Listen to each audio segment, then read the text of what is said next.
तू मुझे बता, ये ऑफिस स्किल के अलावा और क्या आता है तुझे? क्या आता है? गिटार बजा लेता है? हाँ? कुकिंग, फिशिंग, ट्रैकिंग, कभी कुछ किया है ऐसे? अपने बच्चे के साथ कभी वॉक पे गया है? आइसक्रीम खाया है उसके साथ?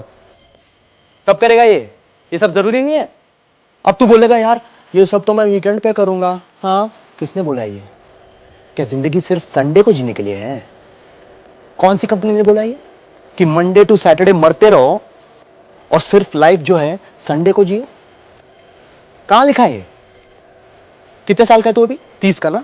10 साल बाद 40 का हो जाएगा, उसके बाद 50 का, और फिर देखते देखते ना ईएमआई और बिल्स भरते भरते एक दिन तू मर जाएगा। किसी को घंटा फर्क नहीं पड़ेगा।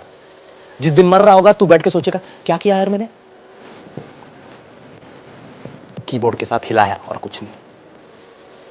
मुझे नहीं मरना ऐसे।